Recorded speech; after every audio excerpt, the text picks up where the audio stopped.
శ్రీమాత్రే నమః. నారాయణి టాక్స్ ప్రేక్షకులకు స్వాగతం. ఈరోజు మనం ఈ వీడియోలో శ్రీ విశ్వావసునామ సంవత్సర 2025-2026 సంవత్సరంకు ద్వాదశ రాశుల్లో 6వది అయిన కన్యారాశి యొక్క ఫలితాలు తెలుసుకుందాం. ఈ రాశిలోకి ఉత్తర ఫల్గుని 2, 3, 4 పాదాలు, హస్త 1, 2, 3, 4 పాదాలు, చిత్త 1, 2 పాదాలు వస్తాయి. ఈ రాశి వారికి ఆదాయ వ్యయం, రాజ్యపూజ్య అవమానాలు ఎలా ఉన్నాయో తెలుసుకుందాం. ఆదాయం 14, వ్యయం 6, రాజ్యపూజ్యం 2, అవమానం 6గా ఉంది.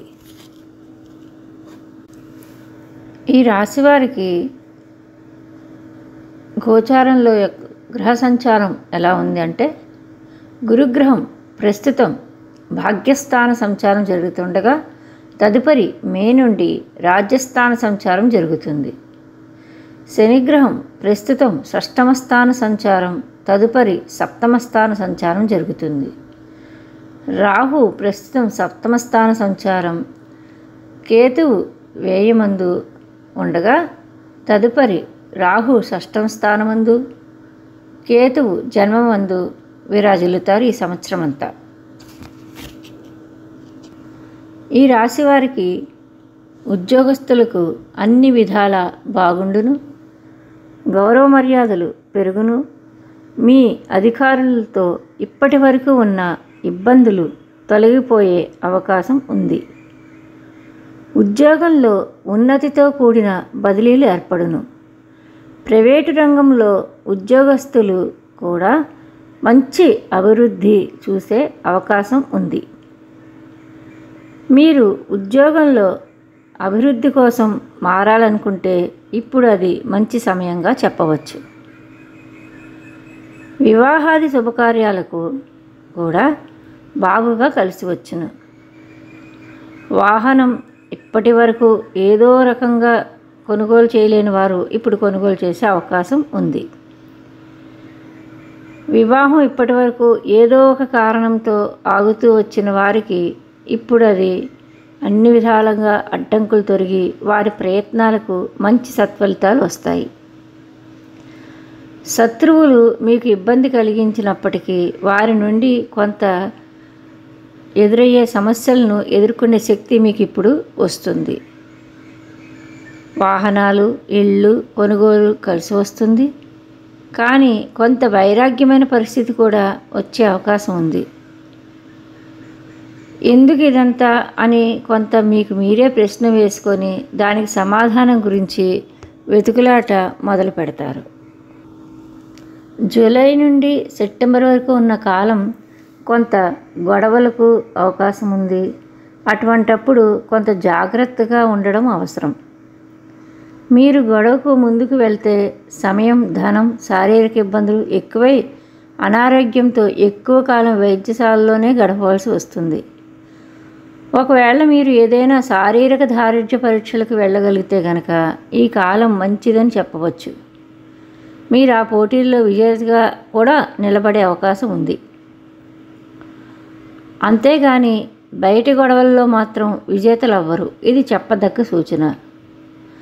భాతృవర్గీయులతో కొంత వివాదాలు కూడా వచ్చే అవకాశం ఉంది.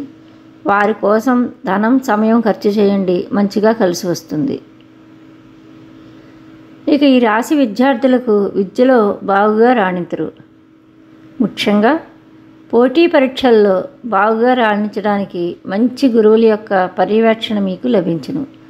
కానీ మీరు మీ రోజువారీ దినచర్యలో మీ యొక్క సమయపాలన లేకపోవడం వల్ల, ఇతర విషయాల పట్ల ఎక్కువ మక్కువ పెంచుకోవడం వల్ల కొంత వెనుకబాటుతనం వచ్చి ఇబ్బందికి పడే అవకాశం ఉంటుంది. జాగ్రత్తగా చూసుకోండి. దూర ప్రాంతాలకు వెళ్ళి చదివే విద్యార్థులకు కూడా బాగానే ఉంటుంది. ముఖ్యంగా క్రీడారంగంలో వారికి బాగుగా అభివృద్ధి కనిపిస్తోంది. ఈ సంవత్సరం ఎక్కువ పథకాలను సాధించే అవకాశం ఉంటుంది.